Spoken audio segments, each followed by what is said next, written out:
don't think amazing. So. That was Wyoming Senator John Barrasso yesterday in Morning Joe, deferring to generals on the ground on Afghanistan decisions. Mitt Romney said about the same thing last night. We're bringing in right now a great man with us, NBC News military analyst, retired Colonel Jack Jacobs. Good morning, Joe. Not wearing his chest full of medals. He's got like a. Well, I don't have very much acreage up here, so yeah, one or two medals, and they're crawling down my back, and so I look like the doorman at the Plaza Hotel. So we obviously have had grave concerns about Afghanistan for several years now, but we hear Republicans saying, and some Democrats, I'm going to just defer to the generals. Well, if you're talking about tactics, by all means, defer to generals. But the whole strategic question of what we're supposed to be doing, that's what civilian people get paid to do. They get paid to make tough decisions on the recommendations of general officers. But the strategic decisions, they're supposed to be made by the people we elect. Well, General Petraeus has become such a force in the post-surge world in Iraq that it seems that no politician will dare stand up to him. He used to call Richard Holbrooke his wingman, which is pretty interesting. We're not quite in the MacArthur neighborhood yet, but no. He's a quiet force. When I went to teach at West Point, 73 to 76, he was a junior there. I remember him, and McChrystal, right.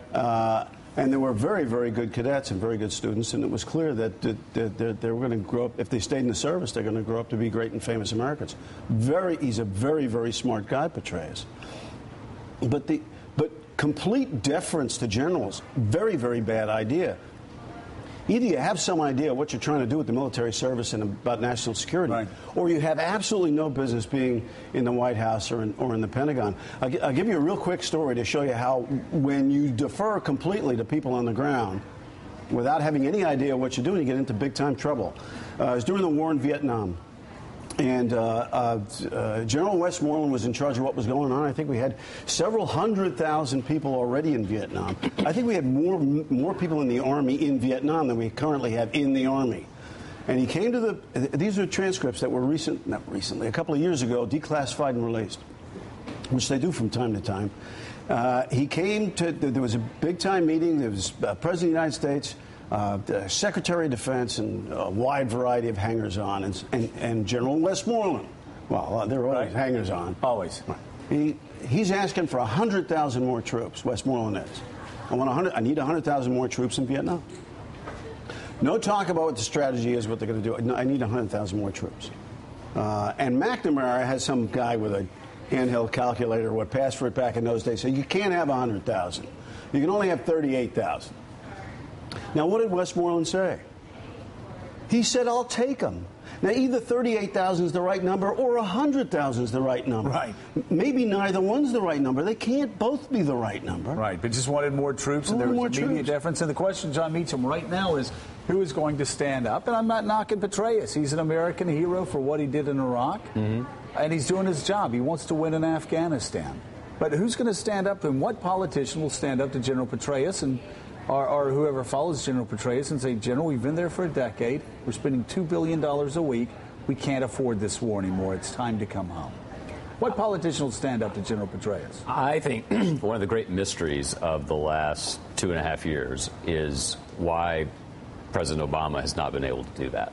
And there's a kind of poetic moment here when the Pentagon Papers are released, which was a real-time explanation of why something wasn't going well.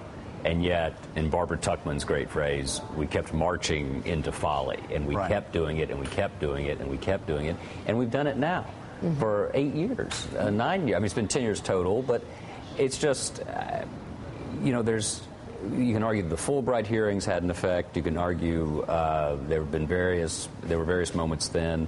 There has not been a crystallizing moment in the public consciousness here in 10 years about this, but it's not for lack of I think, a sense that we're just not doing what we need to do. You're not going to have a crystallizing moment because we were talking about the draft before, because the public, there's a wide gulf between the small number of people who are serving and the public.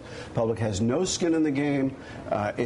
We love the troops. We love the troops. You know why? Because we don't have to be them. Well, there's I think the moral crisis, I really believe this, is that there's a moral democratic, lowercase d, crisis in the fact that people of the upper middle class do not have to disconnect. They just don't have to. Neil, let me ask you, but they don't have to. looking